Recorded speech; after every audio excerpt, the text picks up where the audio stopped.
I think it's a good time to go back and just briefly, very briefly, go through some of our preseason predictions. Let's do it. Just the ones that stand out.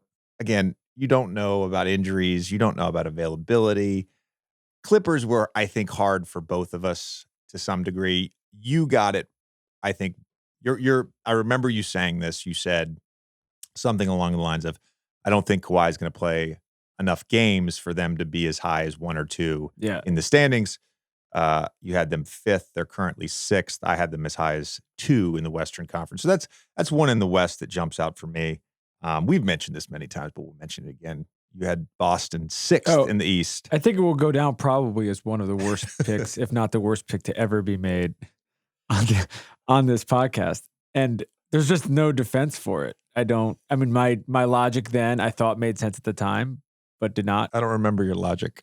My logic was I thought there was going to be a learning curve with Joe. Okay. So they were going to start slow. And I thought the defense was going to take a little bit of a drop with Rob being out, because I thought he was going to be out until around the All-Star game. Obviously, that did not happen. And offensively, they've exploded. And so I'd say from opening night, it looks stupid. And I even said, I think the second show that I wish I could have had that pick back. And it's kind of looked stupider since then. So I'll give you another one when they win the championship, it's going to look even stupider. I'll give you another one of your stupid picks. Let's hear this. You had the Pistons in the play-in. They're 9th. I did. You had them in the play-in. Yep. Yeah. They've got the second worst record in the NBA I don't think. right now. I don't. Some of that I. So I don't think so. We talked about it. We were both high on them. Well, we were high on them. We were both high on them, and that's a total crapshoot. I mean, Cade not playing. Like, there's so many. They have a lot of good young players on that team. I feel like picking the 9 and 10 seeds in the conferences are a little bit of like a crapshoot. Yeah. Who the fuck is? I mean, we're about to talk about the Pacers in a second. Neither of us thought the Pacers were going anywhere. This is now a 6 seed in the East that is competitive with everybody, and is beating the Celtics the only time they've played them this year.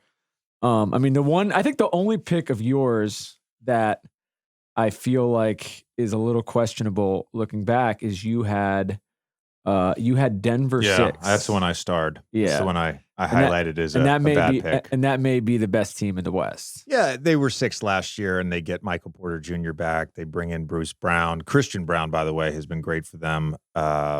Jamal Murray comes back. Jokic is awesome. I fucked that pick up. The other team we both overrated, I overrated more than you, was Minnesota. I mean, that's the big disappointment, I think, probably across the league, not just in the Western Conference, but.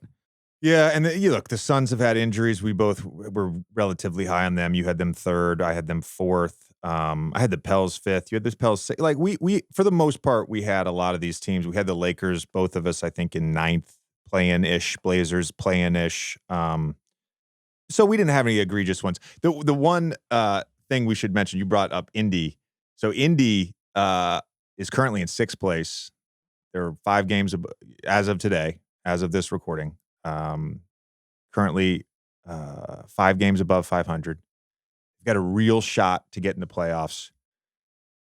When the odds opened on DraftKings Sportsbook before the season to participate in the play-in tournament, Indy was at plus 1,400. Right now, they're at minus 160. They're actually minus 160 to make the playoffs as well. I didn't expect them to be good. I didn't.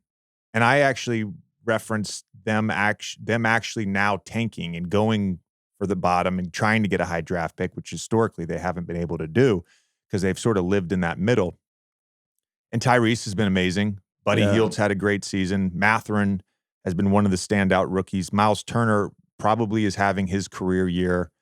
Nemhard. Yeah, they have a lot of good. They have a lot of good young players. One thing about the Pacers in particular, I wanted to ask you about that I thought was there was a good SI article about this a couple of days ago. I think kind of stands out for why they've succeeded this year. They were horrible in the clutch last year. Mm-hmm. They were 11-34 with games decided by less than 5 points.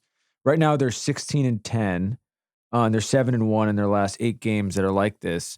And obviously, the 8 is sort of a small sample size, but is that just Tyrese taking the jump? Because it does feel like that is a difference of why this is a team that's a team that could compete for a potentially top 5 seed in the East versus a team playing in the lottery. Is just these end of game moments. I'll be honest with you. I haven't watched all 26 clutch games of theirs, but I've watched a number of them. What stood out to me is execution and control. And so even though they have young guys, I do think they execute really well in the clutch. Rick has always been great with diagramming plays.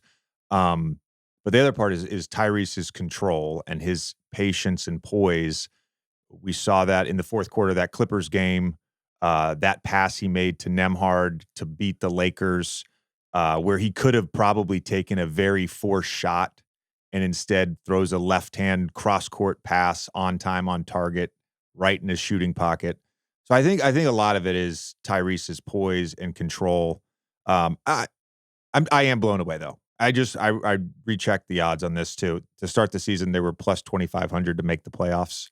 I think they're a playoff team. I don't know if they fall back into that 7 through 9 spot, but I do think they're a playoff team. They've also played well against the top of both conferences. They've only played Boston once, but they beat them. They're 2-2 against Brooklyn, but there were some injuries for one of the games they lost.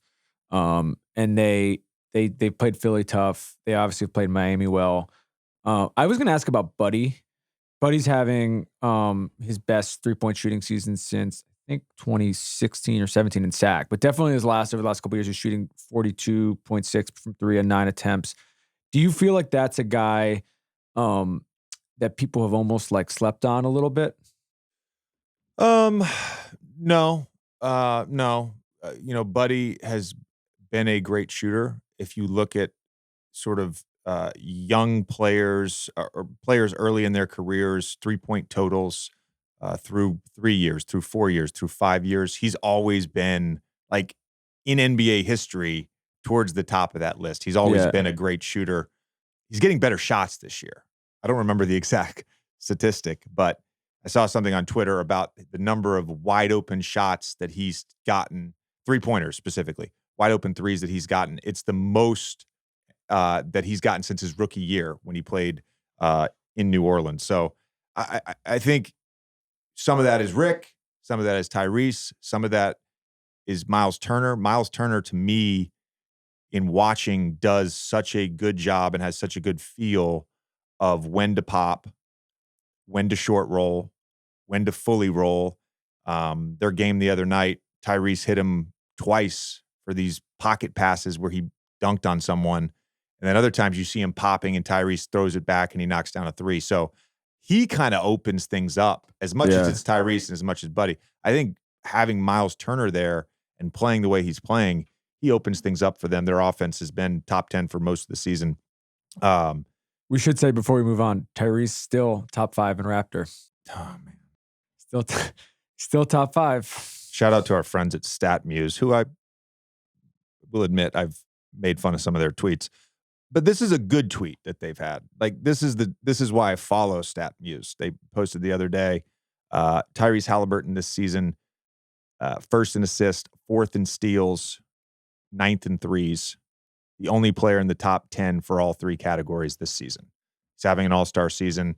Grizz, by the way, again, going back to our predictions, I had them at 3rd in the West.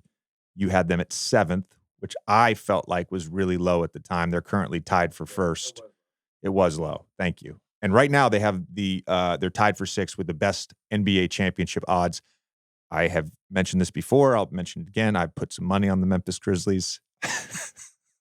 Well, one of the things I got much better odds than plus 1,000. One of the reasons I took it a while ago. One of the reasons is it's definitely low, which I'm sort of curious about, and I don't have the specific numbers in front of me because it's changed over the last couple of weeks. But these guys, and we've talked about it a little bit, these guys are so good at winning without Ja and winning without Bane, and how good those two are. I mean, they're the best guards in the league, and Bane especially has missed a ton of time this year, and they don't miss a beat.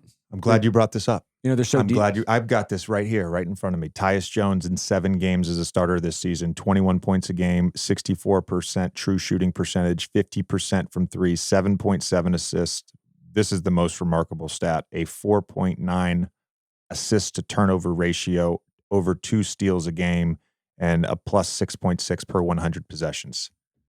It feels a little bit like Jalen Brunson, right? Where Tyus could be a full-time starter as a point guard and run a team on almost any team, and he just happens to be Ja Morant's backup. Yeah. And then we've talked about this last week, but Jaren Jackson defensively, it feels like that's, if he stays healthy, that's the runaway defensive player of the year. The runaway? Maybe not runaway. I don't like using the word runaway. I don't like. You shouldn't have. Nothing's. We'll take the word back. Nothing's indefinite. I would say he's the favorite. He's the defensive player of the year. He's one of, I think, 2 favorites. Meaning, there's a special class of favorites. Okay. Him and Brooke. I got him and Brooke. Okay. All right. That's as my 2 favorites. See. Let's check back in. We'll check back. Yeah.